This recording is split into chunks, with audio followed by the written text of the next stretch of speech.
Good evening, viewers, and welcome to today's edition of the news. First, a look at the headlines. Opposition urges state government to constitute a separate inquiry into the implementation of smart metering projects. Chief Minister Conrad Sangma defends border MOU. KHDC asks state government to review agreement. Approved amount of rupees 200 lakh not sufficient for beautification of Umyam viewpoint, informs Tourism Minister.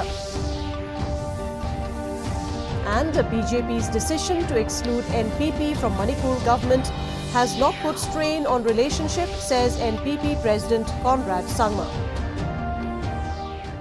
And now the news in detail. The opposition on Thursday has urged upon the state government to constitute a separate inquiry into the implementation of the smart metering projects funded by the Asian Development Bank. Raising the issue during the question hour on the final day of the Assembly budget session, Leader of the Opposition Dr. Mukul Sangma said that the term of reference of the Commission of Inquiry instituted by the government on MEECL is not specific enough to investigate the implementation of the smart meters project. In his reply, Deputy Chief Minister Preston Tinsong, while rejecting the demand for a separate inquiry, said that the terms of reference are very specific on the procurement which is being made, whether it is relating to the ADB projects or Saubhagya scheme. He said that the inquiry committee at present is preparing the report before submitting the report before the deadline on March 31st, 2022. May I get a categorical assurance from the government that we will have a separate commission of inquiry notified by the government to go specific to this particular area of concern. All these subjects has been already indicated, and the committee is right now on. And yesterday also I have replied, sir. We are waiting for the report from the committee, which is supposed to be received by the government on or before 31st March. Admitting that there are challenges and constraints associated with settling interstate boundary dispute in 6 locations, Chief Minister Conrad Sangma downplayed any move to revisit the Memorandum of Understanding signed with Assam, even as he defended the signing of the MOU between the two states on the 6 of the 12 areas of differences along the interstate boundary taken up in the first phase. The Chief Minister said extensive discussions had taken place with all stakeholders before the MOU was arrived at. He added that certain principles have to be followed during the negotiation and certain difficult decisions will have to be made. Meanwhile, the Khasi Hills Autonomous District Council KHDC has asked the state government to review the Memorandum of Understanding MOU signed with Assam. The CEM stated that since the HEMAs do not agree to the inclusion of some villages with Assam, the KHDC has asked for a review of the agreement. More or less, there's a consensus. Yes, in 1 or 2 areas, some people had said that, if it could be done in a much better manner. But we explained to them the constraints of the way the process is moving forward, that we cannot have everything the way we would want it, because we are basing certain areas on certain principles. And now if those principles don't apply to another area, and we apply a different principle because it doesn't suit us anymore, then it does not go in a true spirit of the discussion and negotiation that we're doing. Tourism Minister Sneo Bhalang Dhar on Thursday informed that the approved amount of rupees 200 lakh is not sufficient for the scheme for beautification of Umyam viewpoint, which has led the department to not take up the scheme and are now examining for a new source of funding. While replying to a question raised by Umroi AITC MLA George Lingdo, Dhar said that the proposed amount for the project was rupees 700 lakh, but the Ministry of Tribal Affairs approved 200 lakh. Umroi AITC MLA suggested that since the amount is present with the government, if facilities like public utilities, parking space can be thought of, since it has become an eyesore to see people using and polluting the entire area of Rindang Breo Umyam.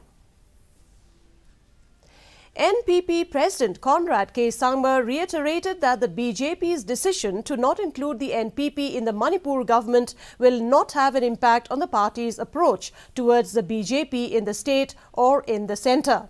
Describing the BJP's decision as part of the natural course of politics, Sangma stated that the NPP's vision was always long-term. Reflecting on the performance in Manipur, the NPP president said, though things did not go as well as they would have liked, the rise in vote share from 5% to 17% establishes the party's growth narrative. He also stated that the NPP remains open to joining the government in case the BJP desires to form a coalition government. In the centre, we are still part of the NEDA.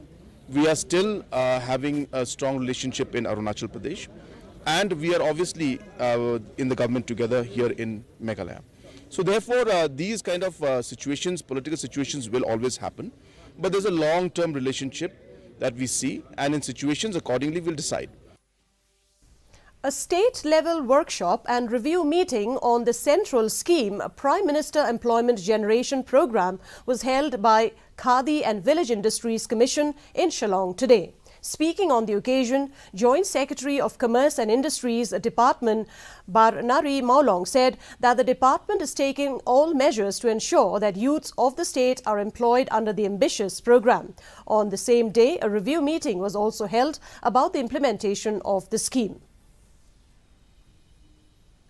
The International Court of Justice, ICJ, has ruled that Russia should suspend its military operations in Ukraine immediately. The ICJ said that both parties shall refrain from any action which might aggravate or extend the dispute before the court or make it more difficult to resolve. Meanwhile, the UN Security Council will meet today at the request of 6 Western nations that sought an open session on Ukraine ahead of an expected vote on a Russian humanitarian resolution on Friday.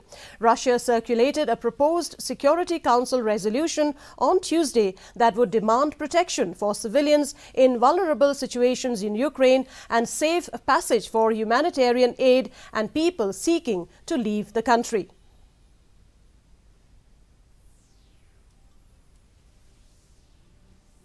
The Office of the District Tuberculosis Officer West Jaintia Hills, with the support from National Tuberculosis Elimination Program, organized a program to observe World TB Day yesterday. The program was meant to create awareness and to help eradicate tuberculosis. A street play by the staff nurses of Dr. Norman Tullen Hospital was conducted during the program. Speaking on the occasion, Dr. E.B.V. Lalu, District Tuberculosis Officer, spoke on the theme Invest to End TB, Save Life. She said that all of us are part of this, including the doctors, nurses, NGOs, and even people suffering from this disease. She urged the public to come forward for checkups if there are symptoms so that early treatment can help the patient. Program investment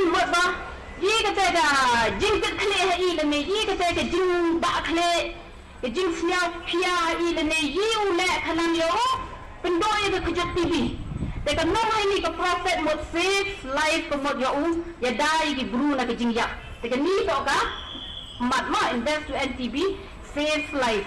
They can need to download about the urgent need. And now here is the weather report. The maximum temperature recorded was 25.1 degrees Celsius, while the minimum temperature was 13.5 degrees Celsius. Relative humidity in the morning was 48%, while in the evening it stood at 47%. The forecast: weather is most likely to remain dry. Our news bulletin is also available live on our YouTube channel. In addition to watching on television, viewers may visit the DD News Shillong YouTube channel to tune in to our daily bulletin. And before we conclude, a look at the headlines once again. Opposition urges state government to constitute a separate inquiry into the implementation of smart metering projects. Chief Minister Conrad Sangma defends MOU. KHDC asks state government to review agreement. approved amount of rupees 200 lakh not sufficient for beautification of Umyam viewpoint, informs Tourism Minister.